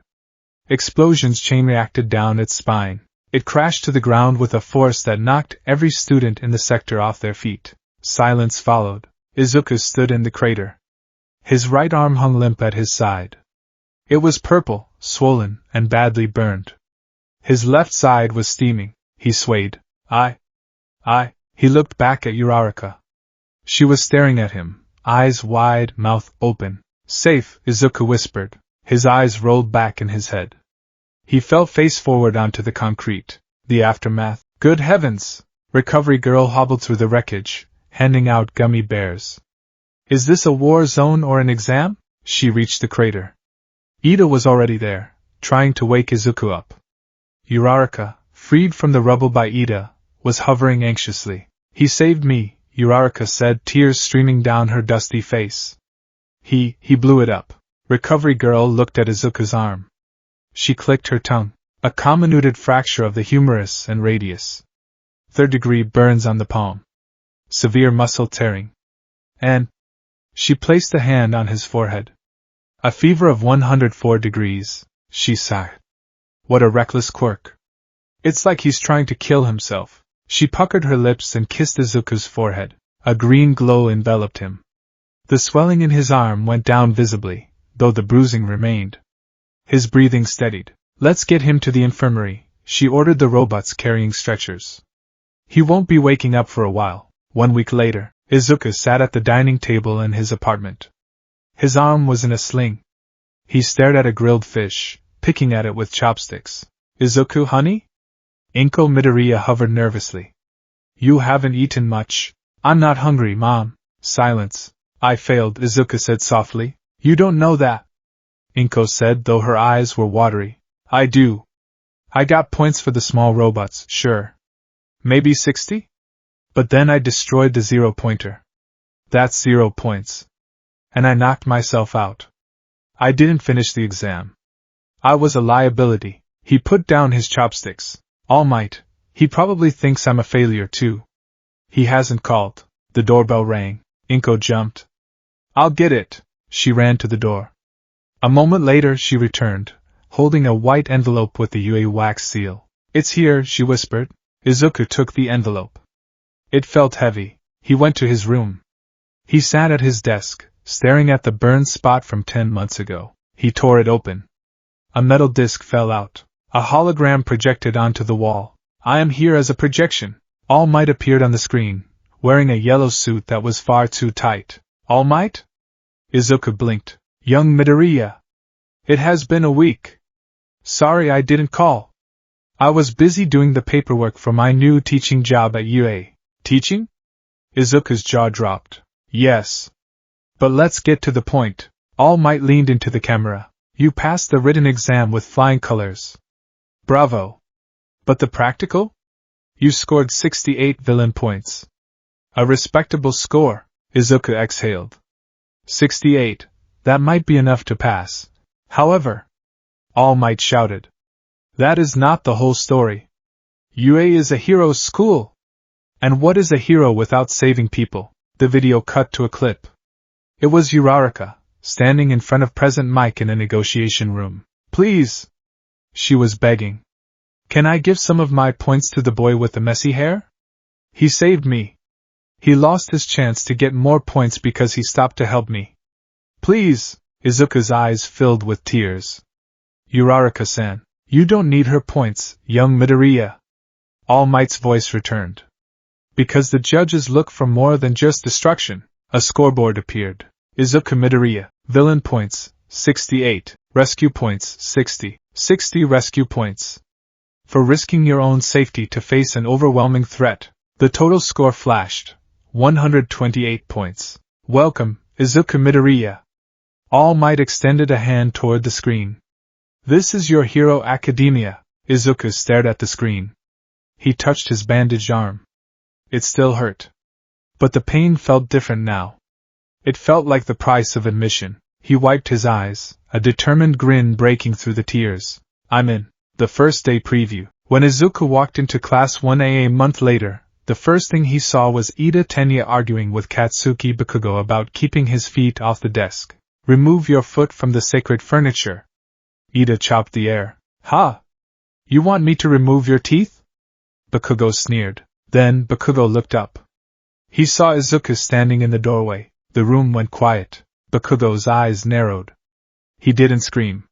He didn't explode. He just stared, his red eyes burning with a new, complex intensity. You, Bakugo said softly. Izuku walked in. He didn't look down. He didn't cower. "Hi, Kaken," Izuku said. Behind Izuku, a yellow sleeping bag rolled into the room. "If you're here to make friends, pack up and leave," a tired voice drawled. Shota Aizawa unzipped the bag, stood up, and stared at the class with bloodshot eyes. His gaze landed on Izuku. He looked at the file in his hand. Izuku Midoriya. Quirk, Stormfire. Power S, Control E, Aizawa sighed. "This is going to be a headache. I'm your homeroom teacher, Shota Aizawa," he deadpanned. "Put these gym uniforms on and meet me on the field." "We're doing a quirk apprehension test," the class gasped. "A test?" Uraraka asked. "What about the ceremony?" "Irrational," Aizawa muttered. "And Midoriya?" Izuku froze. "Why yes, sir?" Aizawa's eyes flashed red. His hair floated up. "If you break your arm again," Aizawa said, his voice cold as ice, "I'll expel you on the spot." Izuku gulped. "Welcome to UA." The locker room of UA High smelled of industrial cleaner and nervous sweat. It was a sterile purgatory where 15-year-olds shed their middle school identities and donned the uniform of the hero course. The blue and white gym tracksuit with the bold UA lettering running down the side. Izuku Midoriya sat on a bench, tying his shoes. His hands were trembling slightly. He clenched them, watching the faint, rhythmic spasms of his knuckles. "Calm down," he told himself. Heart rate, 110 BPM. Skin temperature, 99.1 degrees Fahrenheit. Within acceptable parameters, he glanced around the room. The other boys were chatting, a mix of bravado and anxiety. There was a boy with engines in his calves, Ida, meticulously folding his trousers. There was a boy with a bird head, Tokoimi, sitting in brooding silence. There was a blond boy with a black lightning bolt in his hair, Kaminari, trying to charm a short boy with purple balls for hair, Mineta. And then, there was Katsuki Bakugo. Bakugo was facing his locker, slamming it shut with unnecessary force. The metal rang out like a gunshot. He didn't look at anyone. He radiated a palpable aura of hostility that kept everyone in a 3-foot radius at bay. Izuku swallowed hard. The tension from the entrance exam hadn't dissipated, it had fermented. Bakugo knew Izuku had a quirk now. He knew Izuku had gotten in. But he didn't know the extent of it. "Midoriya," Ida's voice cut through Izuku's thoughts. The tall boy adjusted his glasses. "You were the one who destroyed the zero-pointer, correct?" The room went quiet. Heads turned. Even Bakugo's shoulders stiffened. Yes," Izuku stammered, standing up. "Impressive," Ida nodded stiffly. "Though I still maintain that your actions were reckless. However, I misjudged you at the exam entrance. You perceived the true nature of the test, the rescue component, while I was blinded by the objective. I concede that you are the superior student." No! Izuku waved his hands frantically. My body moved on its own. I didn't figure anything out." Modesty, Ida noted. "A trait of a true hero, TCH. The sound came from Bakugo. He turned around, his red eyes boring into Izuku. "Don't get ahead of yourself, Deku," Bakugo growled, walking past him toward the exit. "One lucky shot doesn't make you strong. It just makes you a glass cannon. You'll break before the day is over." He shouldered past Izuku, deliberately bumping him. Izuku watched him go. He rubbed his shoulder. The heat in his chest flared, a spark of irritation mixed with his quirk. He exhaled slowly, venting a tiny wisp of steam from the corner of his mouth. "Control," he repeated. "Don't let him get to you." The P grounds. The sunlight was harsh on the open field. The rest of Class 1A was gathered, looking confused. They had expected a ceremony. They had expected an orientation. Instead, they got Shota Aizawa. The homeroom teacher stood before them, looking like he had just rolled out of a dumpster, yet possessing an intensity that made the air feel heavy. "A quirk apprehension test?" Uraraka Ochako asked, her voice high with worry. "But, what about the ceremony? The guidance counselor meeting? If you're going to become a hero, you don't have time for such leisurely events," Aizawa deadpanned. He turned his back to them, looking out at the field. UA's selling point is how unrestricted its school traditions are. That's also how the teachers run their classes. He turned back, his dark hair falling over his eyes. You kids have been doing these standard physical fitness tests since junior high. 50-meter dash, grip strength, standing long jump, and so on. But you were never allowed to use your quirks. The country is still trying to pretend everyone is created equal by banning powers and sports. It's illogical. Aizawa fished a softball out of his pocket. Bakugo, he said. You finished first in the practical exam. In junior high, what was your best result for the softball throw? Bakugo stepped forward, catching the ball Aizawa tossed him. 67 meters. Then try it with your quirk, Aizawa said. You can do whatever you want, as long as you stay in the circle. Give it all you've got, Bakugo smirked. He stepped into the circle. He stretched his arms, the explosions popping softly in his palms. Don't blink, Bakugo muttered. He wound up. His form was perfect, a pitcher's throw amplified by a tactical nuke. Dai! Boom! The explosion was massive. A shockwave of dust and wind blasted the class. The ball rocketed into the sky, trailing smoke, disappearing into the clouds. Aizawa held up a device. It beeped. He turned the screen to the class. 705.2 meters. Whoa! Kaminari shouted. Seriously? That's awesome. 700 meters? Sirohanta gaped. That's like hero level. This looks like fun. Ashido Mina cheered, jumping up and down. We can use our quirks as much as we want. Izuku watched the ball land in the distance. His stomach churned. 705 meters. He used the explosion not just to propel the ball, but to add spin and velocity at the point of release. Pure force. Fun? Aizawa's voice cut through the excitement like a razor blade. The class froze. You have 3 years to become a hero, Aizawa said softly, his eyes narrowing. Will you have an attitude like that the whole time? He smiled. It was a terrifying, jagged expression that didn't reach his eyes. All right. Whoever comes in last place in all 8 tests will be judged to have no potential. He brushed his hair back. And will be punished with immediate expulsion. The silence was absolute. Expulsion? Uraraka cried out. But it's the first day.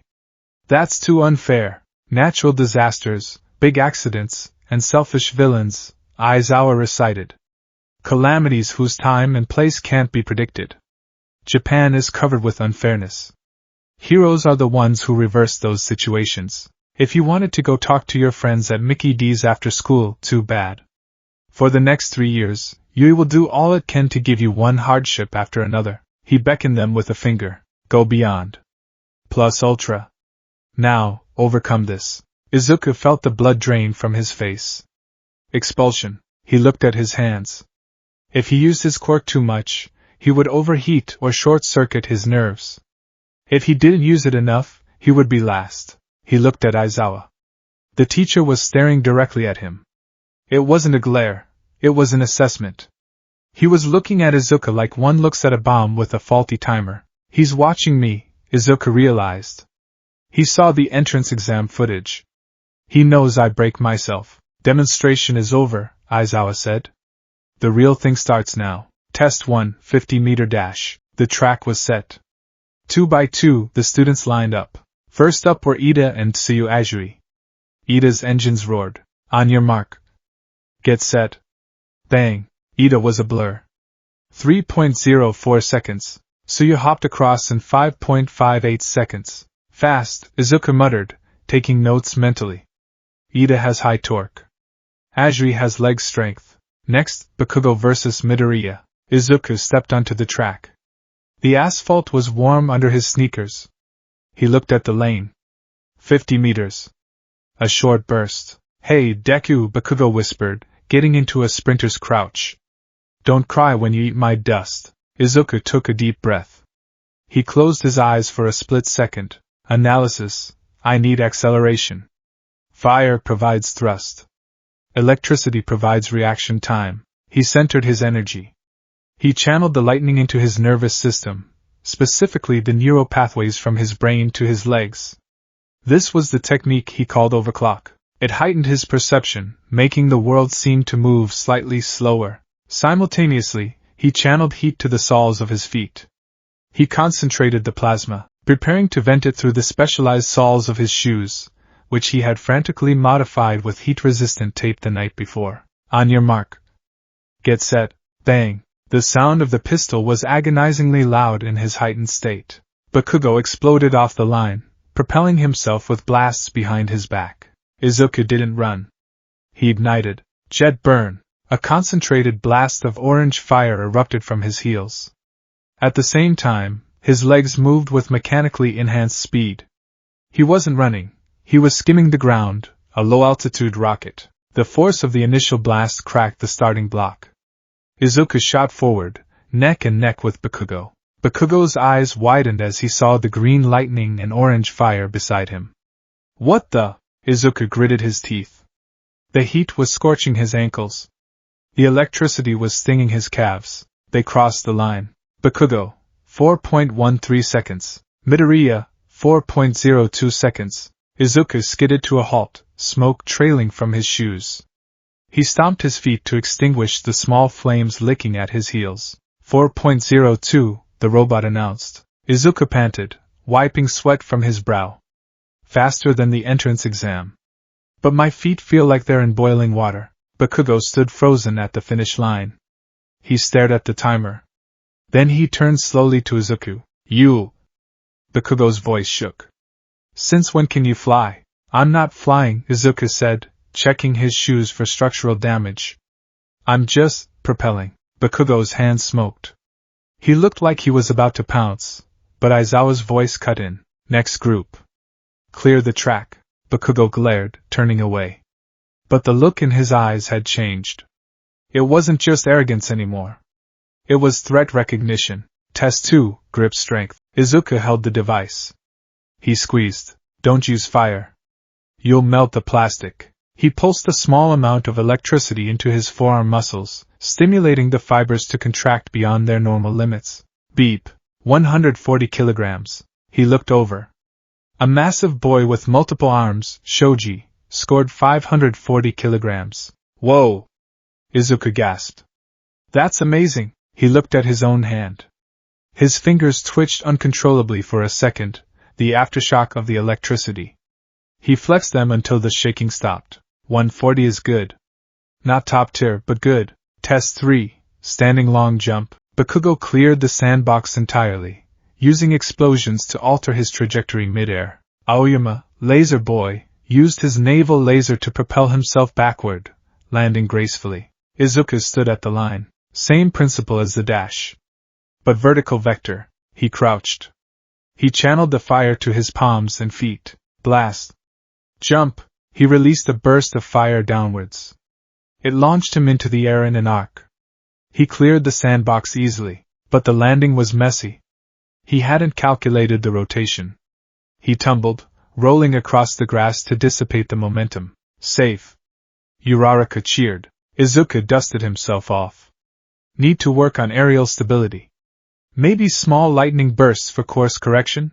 Aizawa scribbled something on his clipboard.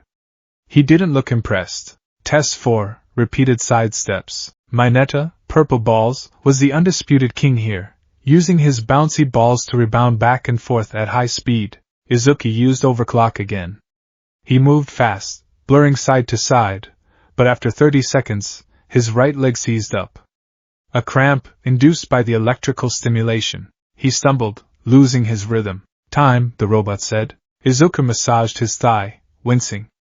Nerve fatigue. I pushed the voltage too high. He looked at the scoreboard in his mind. He was doing well in power, but consistency was his enemy.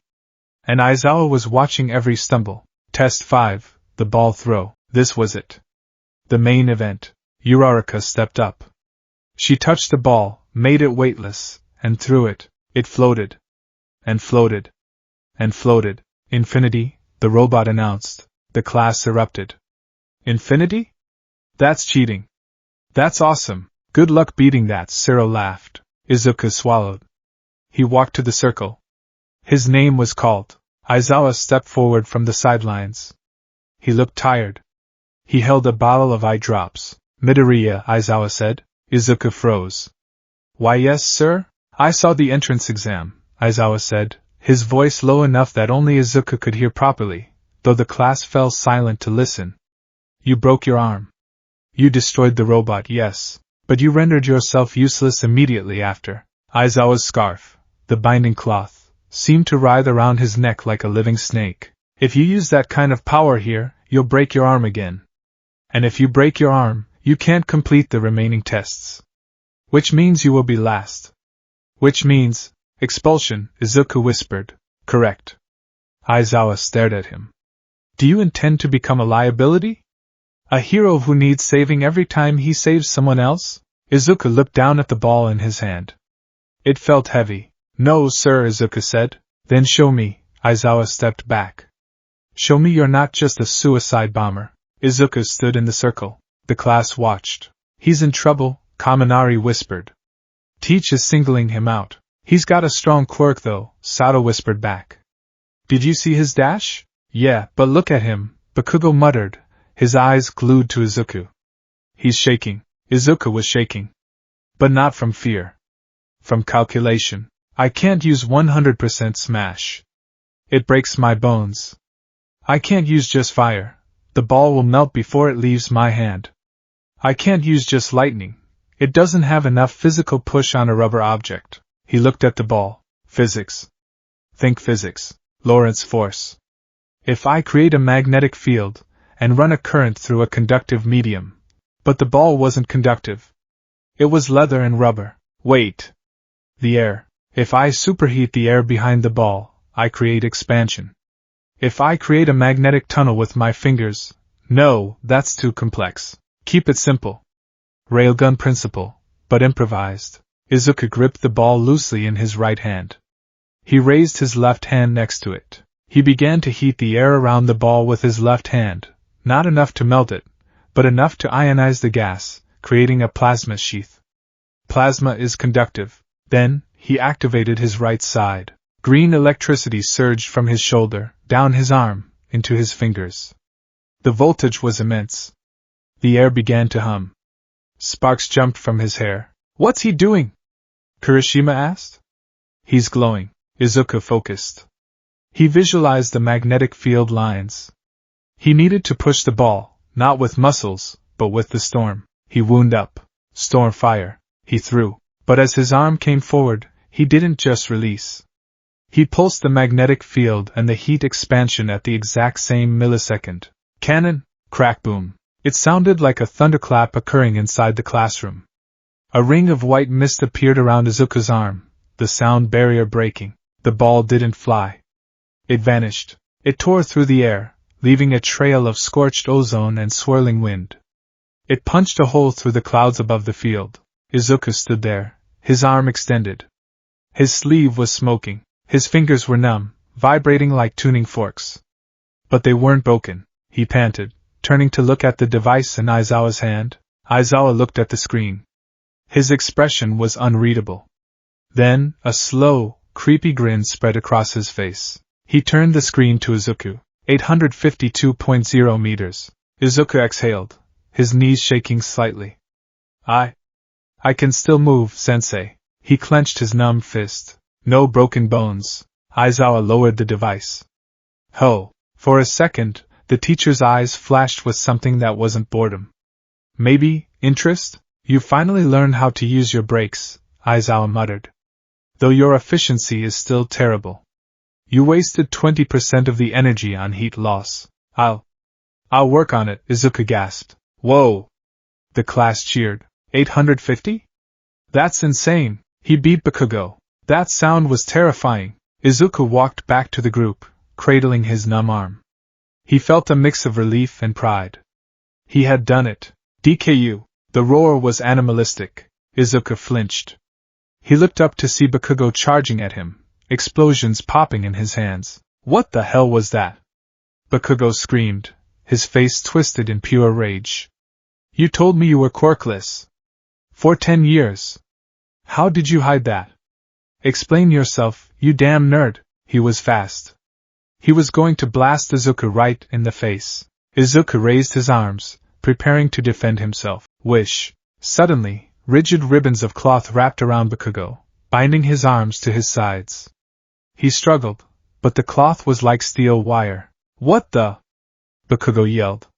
Let me go! Stop it, Aizawa said. His hair was floating again. His eyes were glowing red. Use your quirks for the tests, not on each other. Release me, you tired-looking hobo! Bakugo thrashed. It's erasure, Izuku muttered instinctively.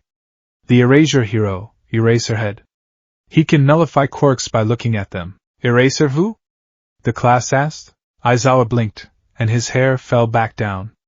The capture weapon loosened, retracting into his scarf. I have dry eye, Aizawa complained, rubbing his eyes. Bakugo, stop acting like a child. You're wasting time. Next test. Bakugo stood there, chest heaving. He glared at Izuku. The look wasn't just anger now. It was betrayal. It was confusion. It was fear that his worldview, where he was the best and Deku was the pebble, was shattering. We aren't done, Bakugo hissed, low enough for only Izuku to hear. You and me. We aren't done. Izuku met his gaze. He didn't look away. I know, Izuku said softly. The remaining tests. The rest of the assessment went by in a blur. Sit-ups. Izuku did well, though his stamina was draining fast. The heat from earlier was lingering, making him feel like he had a mild flu. Seated toe touch, terrible. His muscles were too tense from the electricity. He was stiff as a board. Distance run, he paced himself, using small jets of fire to maintain speed without burning out. He finished in the top 5. By the end of the 8th test, the sun was beginning to dip. The students gathered around Aizawa, exhausted. All right, Aizawa said. Time for the results. He pulled out a remote. The total is simply the aggregate of your marks. I'm not going to explain the math. Look for yourself. A hologram projected into the air. 1. Izuku Midoriya. 2. Momo Yaoyorozu. 3. Katsuki Bakugo. 4. Shoto Todoroki. 5. Tenya Ida. 20. Minoru Mineta. Izuku stared at the top of the list. First, he blinked. He looked again. He had placed consistently high in the dash, jump, and ball throw. His grip strength was decent. His distance run was good. He beat Yaoyorozu? She had created a motor scooter for the distance run and a cannon for the ball throw. But perhaps his raw physical stats, enhanced by the quirk, edged out her versatility in the simple athletics. And he beat Bakugo. Third. Bakugo whispered. The blonde boy was staring at the board. His hands were shaking. He wasn't screaming. He was catatonic. Losing to Deku was one thing. But placing third? Behind a girl who made things and the nerd he had bullied for a decade. By the way, Aizawa said, turning off the hologram. I was lying about the expulsion. Huh! The class froze. Aizawa smiled. It was a chaotic, shit-eating grin. It was a rational deception to draw out the upper limits of your quirks. Wait, what? The class screamed in unison. Of course it was a lie, Yaoyorozu sighed, hand on her chest. It was obvious if you thought about it. Yui wouldn't expel a student on the first day. I didn't think it was obvious. Kaminari cried. I was terrified. Izuku let out a breath he felt like he'd been holding for an hour. His legs gave out, and he sat down on the grass. Safe. He looked up at Aizawa. The teacher was walking away. Here are your curriculum sheets. Aizawa tossed a stack of papers to Ida. Look them over in the classroom. Midoriya. Izuku scrambled to his feet. Yes, sir. Go to recovery girl, Aizawa said without looking back. Have her check your arm. It's twitching. All right. As the class began to head back inside, cheering and complaining about the scare, Izuku lingered for a moment. He looked at his hand. The numbness was fading, replaced by a dull ache. He had survived. He had proven he could control it. He glanced at Bakugo. The explosive boy was walking alone, far ahead of the group. He looked small against the backdrop of the massive school. This changes everything, Izuku thought. He knows I'm not just a pebble anymore. I'm a boulder in his path. In the shadows, around the corner of the building, All Might watched from the shadows. He was in his skeletal form, clutching a railing. You liar, All Might whispered, smiling. A rational deception? You expelled an entire class last year, Aizawa-kun. You only kept them because you saw something. He looked at Izuku, who was chatting happily with Uraraka and Ida. You saw the spark, didn't you? Aizawa walked past All Might's hiding spot. He didn't stop. He has zero control, Aizawa muttered, staring straight ahead. His quirk is self-destructive. His mental state is fragile. He tries to save everyone at the cost of himself. Aizawa paused, but he was the only one who didn't hesitate to break his own limits to clear the hurdle. Possibility isn't zero, Aizawa walked on. That's all there is to it. All Might grinned. Possibility, that's all we need. The nurse's office. You're lucky you didn't fry your ulnar nerve, Recovery Girl scolded, scanning Izuku's arm with a medical wand. I tried to insulate it with the heat layer, Izuku explained. You're mixing physics that shouldn't be mixed in a human body, she sighed. She handed him a gummy. Your body is adapting though. The scarring on your energy channels is tough. Like calluses. You're built for this storm, slowly but surely. She kissed his arm. The glow healed the micro-tears in his muscles. Rest up, Sonny. Tomorrow is the real fun. Hero basic training. Izuku clenched his healed fist. I'll be ready. That evening, Izuku lay in his bed, staring at the ceiling. His room was filled with All Might posters. He pulled out his notebook. Hero analysis for the future number 14. He opened a new page. He sketched a rough design of his costume. Gloves need better insulation. Boots need vents for the fire jets. Maybe a grounding wire in the leg to discharge excess static? He wrote down, move name, Stormfire Cannon. He smiled. He closed the notebook and turned off the light. In the dark, his hand emitted a faint, soft glow. Green and orange. Swirling together in harmony. For the first time in years, the storm inside him was quiet. It was waiting. Tomorrow, he would wear the suit. Tomorrow, he would be a hero. And tomorrow, he would have to fight Katsuki Bakugo. The thought made his stomach knot, but the fear was different now. It wasn't the fear of the weak facing the strong. It was the fear of the collision. When two storms meet, there is always thunder. Izuku closed his eyes. Bring it on, Kaken. The afternoon sun filtered through the high reinforced windows of UA High, casting long, geometric shadows across the pristine hallways. For most students, the transition from the morning's general education classes to the afternoon's heroics course was a shift in gears. For Izuku Midoriya, it was a shift in reality. He stood in front of the mirror in the changing room, staring at his reflection. The costume was heavy. Not physically, the material was a lightweight, cutting-edge polymer weave, but heavy with implication. It was a declaration of intent. His mother had bought a generic green jumpsuit, but he had sent the specifications to the support company with pages of frantic notes. The result was sleeker, sharper. The base was a deep, forest green, made of a heat-resistant fabric used in firefighter proximity suits. But the accents were where the functionality lay. Thick, black piping ran down his arms and legs, conductive channeling threads designed to ground excess electricity if his voltage spiked too high. The boots were bulky, reinforced with shock-absorbing soles and outfitted with titanium vents at the heels to allow for his jet burn propulsion without melting the rubber. His gloves were white but blackened at the palms, made of a ceramic weave capable of handling temperatures up to 3,000 degrees Celsius. And then the mask. It had a respirator built in, not just for style, but to filter the ozone and smoke he produced, keeping his lungs from searing.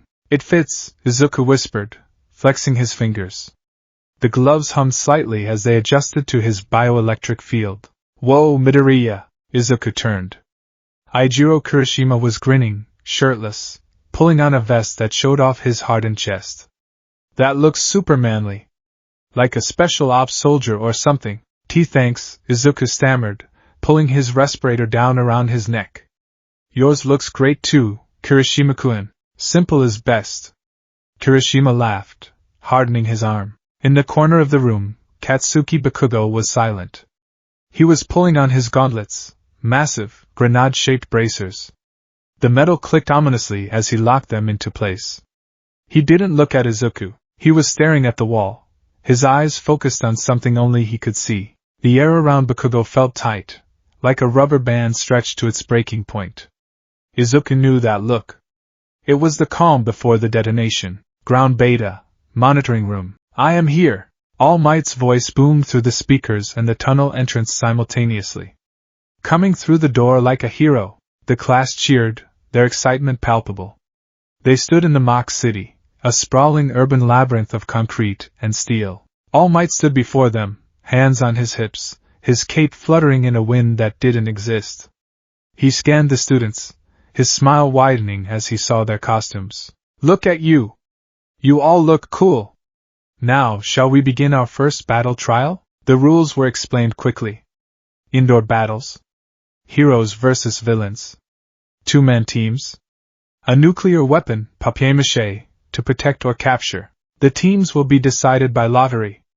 All Might announced, holding up a yellow box. Izuku watched the drawing with bated breath. Please don't be cackin'. Please don't be cackin'. Team A. All Might pulled 2 balls. Izuku Midoriya and Ochako Uraraka. Yay! Uraraka cheered, bouncing over in her pink and black suit. We're a team again, Deku-kun.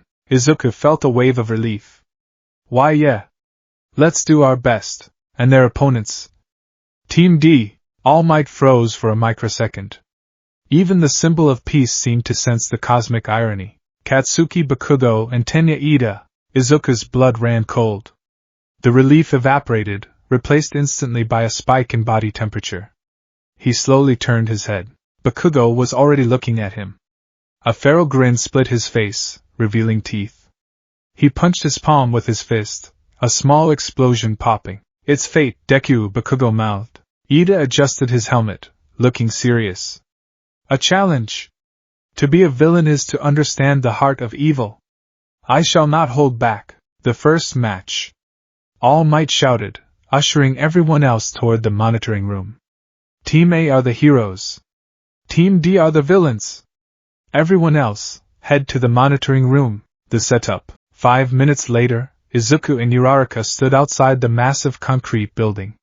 It was 5 stories tall, a brutalist block of gray. I'm nervous, Uraraka admitted, adjusting her wrist guards. Bakugo-kun is really scary. He is, Izuku agreed. He tapped the side of his head, activating the calm's earpiece. But he's also predictable in his unpredictability. He'll come for me. You think so? I know so, Izuku said, his voice surprisingly steady. He was running through the simulations in his head. Bakugo doesn't care about the bomb. He cares about crushing me. He cares about proving the last 10 years weren't a lie. Uraraka-san, Izuku looked at her. He's going to attack me immediately. I'll draw his fire. You use your quirk to float yourself and sneak past him. Find the weapon. Leave you alone with him? Uraraka looked worried. But, he looks like he wants to kill you. He won't kill me, Izuku lied. Or at least, he hoped it was a lie. But if we fight him together, we lose time. Ida will fortify the room. We need to split them up. Hero team, enter. All Might's voice crackled in their ears. Okay, Uraraka nodded, her face setting into determination. I'll find the bomb. Don't lose, Deku-kun. I won't. They stepped through the window. The hallway was dim, lit only by the ambient light filtering from outside. The air smelled of dust and stale concrete. Izuku took the lead, his senses heightened. He didn't use his eyes, he used the static. His quirk, Stormfire, gave him a mild sensitivity to electromagnetic fields. He could feel the wiring in the walls, the hum of the distant fluorescent lights, and he could feel the bioelectric aura of a person. Left. Get down! Izuku shouted. He shoved Uraraka to the side just as Bakugo burst from around the corner. DKU. Bakugo didn't open with a punch. He opened with a blast. His right gauntlet swung forward, unleashing a torrent of explosion that filled the hallway. Izuku didn't retreat. He stepped into it. Heat haze. Izuku threw his left hand up. A wave of intense heat erupted from his palm, creating a thermal barrier. The heat rose so fast it created an updraft, pushing the smoke and force of Bakugo's explosion upwards, dissipating the impact. Izuku emerged from the smoke, unscathed. Bakugo's eyes widened. You blocked it? Go, Uraraka! Izuku yelled. Uraraka didn't hesitate. She slapped her chest, making herself weightless, and pushed off the wall, floating over Bakugo's head as he was distracted. Hey! Round face! Bakugo swung his other hand to blast her. No you don't! Izuku stomped his right foot. Thunderstep. A jagged arc of green electricity shot from his boot into the concrete floor, traveling instantly to Bakugo's feet. Gah! Bakugo twitched as the shock zipped up his legs, ruining his aim. The explosion went wide, scorching the wall. Uraraka disappeared down the corridor toward the stairs. Bakugo shook his legs out, growling. He turned his full attention to Izuku. You learned some tricks, Bakugo sneered, smoke curling from his palms. Electrical interference? Heat shielding? It's annoying. It's not a trick, Kaken, Izuku said, assuming a fighting stance. Legs wide, left hand forward, fire, right hand back, lightning. It's my quirk. You don't have a quirk. Bakugo roared, launching himself forward. You're just a pebble. A bug I forgot to squash. He closed the distance in a second, using small explosions from his palms to accelerate. He swung a right hook. Izuku analyzed it in slow motion. Right hook. Wide swing. He's leading with his right. Izuku ducked under the swing. He grabbed Bakugo's wrist with his left hand. Flash. Izuku's glove glowed orange. Burn! He released a pulse of heat directly onto Bakugo's wrist guard. He didn't burn the skin. The gauntlet took the brunt, but the sudden heat made Bakugo flinch and pull back. Izuku used the momentum to shoulder-check Bakugo in the chest, sending him skidding back a few meters.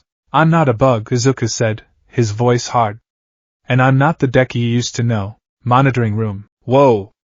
Kaminari gasped, pressing his face to the screen. Midoriya actually hit him. He's going toe-to-toe with Bakugo. His reaction speed is incredible, Yaoyorozu noted, her eyes narrowing. He's using the electricity not just as a projectile, but internally. He's stimulating his nervous system to react faster than a normal human. But Bakugo looks furious, Kirishima said worriedly. Like real villain furious. All Might watched the screen, his grip tightening on the console. Young Midoriya, you are fighting well. But Bakugo is a combat genius. He adapts. The second round, Bakugo stood up, dusting off his chest. He stopped screaming. That was worse. He started to chuckle. It was a low, guttural sound. You want to play hero, huh? Bakugo grinned. You think because you got some fancy light show you can stand on the same stage as me? He raised his hands. Let me show you the difference between a borrowed power and a born talent. Bakugo attacked again. But this time, he didn't swing wide. He feinted a right, then used a blast from his left to spin his body in midair, bringing his right heel crashing down toward Izuku's head. Izuku raised his arm to block, reinforcing it with a magnetic field to cushion the blow. Crash! The impact drove Izuku to his knees. Bakugo didn't let up. He landed and unleashed a barrage of explosions. Left, right. Izuku was on the defensive. He used fire to deflect the blasts, creating pockets of superheated air to detonate the explosions prematurely, but the shockwaves were rattling his bones. He's too fast. He's pushing me back. What's wrong, Deku? Bakugo laughed, blasting Izuku into a wall. Can't keep up? Overheating already? Izuku slid down the wall, gasping. His mask's respirator was working overtime, filtering the smoke. His temperature gauge was blinking yellow. Core temp, 101.5 degrees Fahrenheit. Bakugo loomed over him. You're always analyzing, aren't you? Mumbling and writing in those stupid notebooks. Well, analyze this. Bakugo reached out to grab Izuku's face. Izuku's eyes snapped open. Green energy flooded his vision. Analysis complete. Your sweat, Izuku wheezed. Huh? Bakugo paused. It's nitroglycerin-like, Izuku said rapidly. It ignites on impact or spark. You store it in your palms. So what? Bakugo scoffed. So, Izuku raised his right hand. His fingers sparked with green static. It's conductive. Izuku didn't aim at Bakugo's face. He aimed at the air right in front of Bakugo's palms. Spark gap. Izuku snapped his fingers. A tiny, high-voltage arc leaped from his hand to the microscopic mist of sweat hanging around Bakugo's hands. Crack boom. It wasn't a normal explosion. It was a pre-detonation. The sweat on Bakugo's palms ignited before he could release it. The force blew Bakugo's hands backward, slamming them into his own chest. GAH. Bakugo flew back, tumbling end over end. He landed hard, clutching his hands. Smoke rose from his palms. What did you do? Induction. Izuku stood up, wiping blood from his lip. I used a spark to ignite your fuel source before you were ready. Your quirk is powerful, Kaken, but it's chemically unstable. And I'm the spark. Monitoring room. Holy crap! Siro shouted. He just jammed Bakugo's gun. That's terrifyingly smart, Mineta shivered. He turned Bakugo's strength into a weakness, Tokoemi observed. A logical, albeit dangerous, strategy. All Might nodded slowly. Brilliant. But dangerous. If he had mistimed that, Bakugo's explosion would have taken Izuku's arm off the upper floor. Uraraka-san! What's your status? Izuku asked into the comms. I found it. Uraraka's voice came back, strained. 5th floor. But Ida-kun, he's acting weird. He's cleared the whole room of furniture. I have nothing to float. Ida is thorough, Izuku muttered. Just hold on. Don't engage him directly. I'm coming. You're not going anywhere. Izuku froze. Bakugo was standing at the end of the hallway. He wasn't smiling anymore. He wasn't yelling. He was shaking with quiet rage. He raised his right arm. His left hand gripped the pin on the side of his massive grenade gauntlet. Kaken, Izuku warned, stepping back. Don't. Since we were kids. Bakugo whispered. You've always looked at me with those eyes. Like you were analyzing me. Like you were pitying me. He pulled the pin. I'll blow that look right off your face. Young Bakugo, stop. All Might's voice screamed over the loudspeakers. Are you trying to kill him? If you use that indoors, the structural integrity will fail. He won't die if he dodges. Bakugo screamed back. The gauntlet began to glow. The stored sweat, accumulated over the entire fight, was primed. Izuku looked at the hallway. It was a narrow corridor. There was no room to dodge. Behind him was the wall. To the sides, solid concrete. I can't dodge. If that hits me, I'm dead. If I block it with fire, the thermal expansion will bring the building down. If I block it with lightning, it won't stop the kinetic force. Combine them. Izuku planted his feet. He felt the familiar strain on his heart. The warning sirens in his head were blaring. Do it. He raised both hands. Left palm forward. Right palm forward. He cupped them together, creating a sphere of empty space between his palms. All Might said to be realistic, Izuku whispered. Bakugo fired. It was like a sun igniting in the hallway. A massive, swirling vortex of fire and force roared toward Izuku, consuming the walls, the floor, the air itself. Izuku didn't blink. He poured everything he had into the space between his hands. Fire from the left, lightning from the right. They met. They fought. They fused. A small, blindingly white sphere of unstable plasma formed. It hummed with the sound of 1,000 bees. Plasma. The explosion reached him. Comet! Izuku thrust the sphere forward. The collision was silent for exactly 1 second. Then, the world turned white. The plasma sphere met the explosion and ate it. The high-energy plasma was hotter and denser than the chemical fire. It pierced the center of the blast, drilling a hole through the wave of force. But the resulting pressure had to go somewhere. Boom! The floor beneath them disintegrated. The ceiling above them disintegrated. The windows blew out for 3 city blocks. The entire west wing of the building collapsed internally. 5th floor. Uraraka screamed as the floor shook violently. Ida grabbed onto the nuclear weapon to keep from falling over. What is happening down there? Ida yelled. Is this part of the villain's simulation? Suddenly, the floor beneath them cracked. A massive hole opened up. Through the hole, a pillar of superheated steam and ionized air shot up like a geyser, and riding the updraft was debris. Hundreds of chunks of concrete, rebar, and flooring were blasted upwards from the floors below. Uraraka saw them. Her eyes lit up. Debris!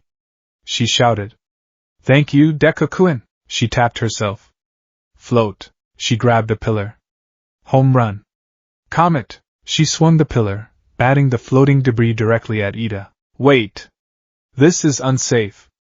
Ida shielded his face. While he was distracted by the hail of rocks, Uraraka pushed off the wall. She dove through the dust cloud. She hugged the papier-mâché bomb. Captured.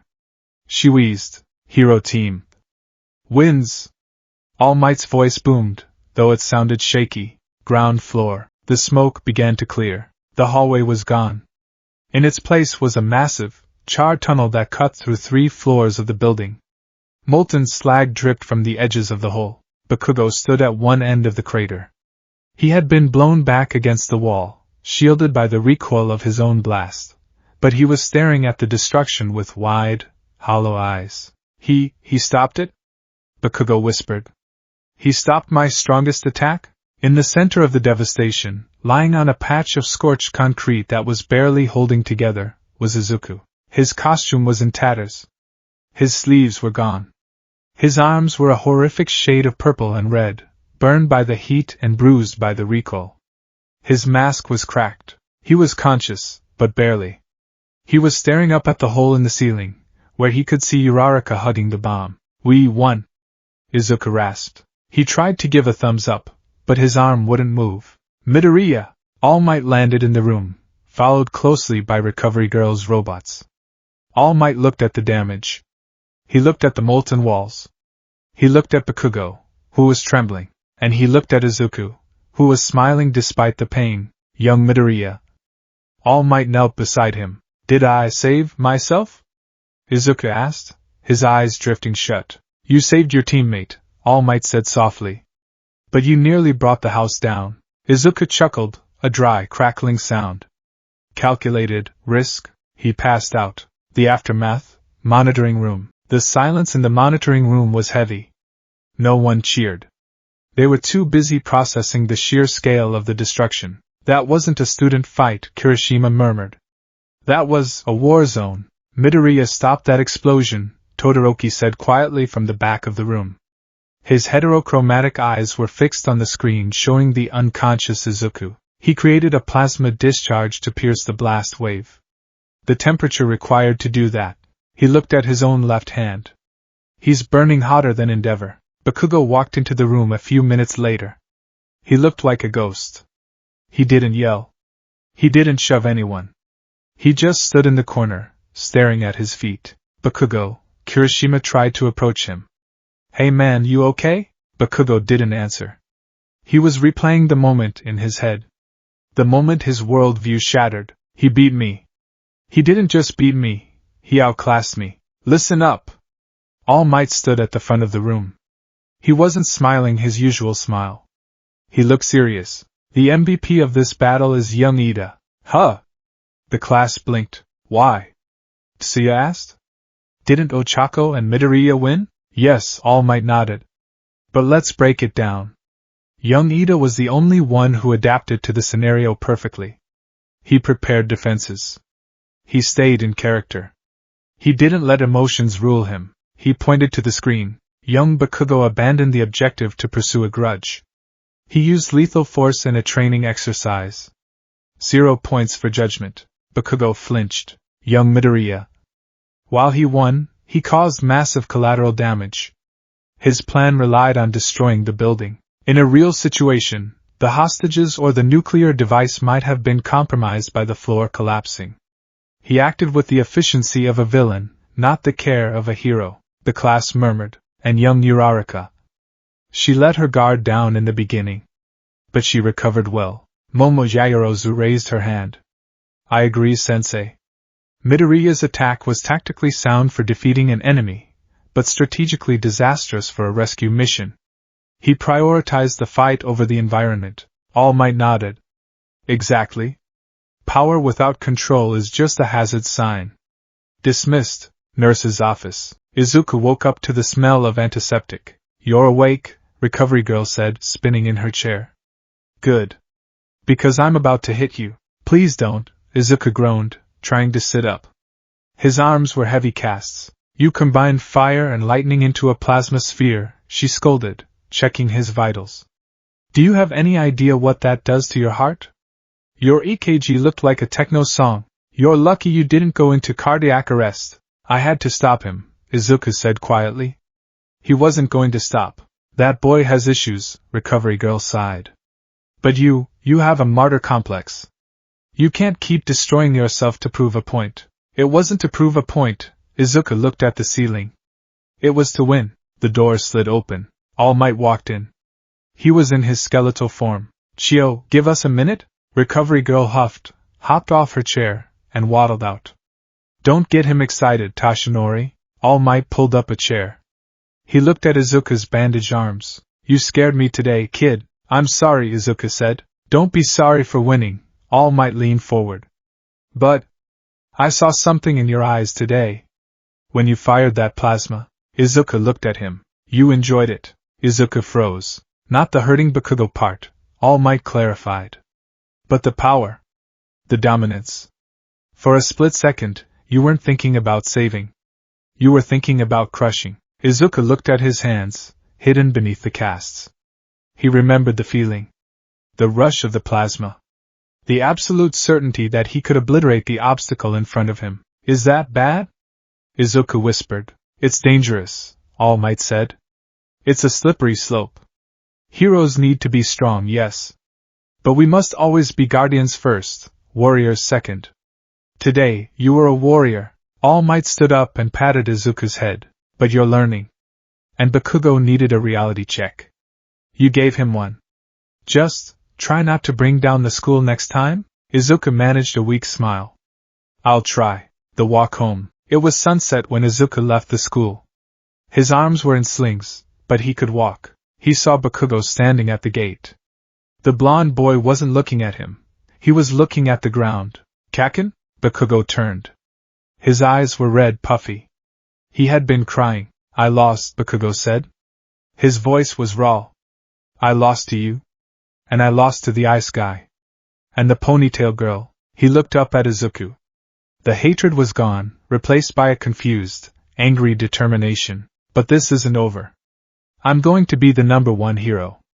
And to do that, I have to beat you. For real. Not with a lucky shot. Not with a trick." He pointed a finger at Izuku. "Don't you dare lose to anyone else, Deku. Only I get to beat you." Bakugo turned and stomped away, his shoulders hunched. Izuku watched him go. "I won't," Izuku whispered to the empty street. "I'll be waiting." He looked at the sky. A storm was brewing. Clouds were gathering, dark and heavy. Izuku smiled. He wasn't afraid of the storm anymore. He was the storm.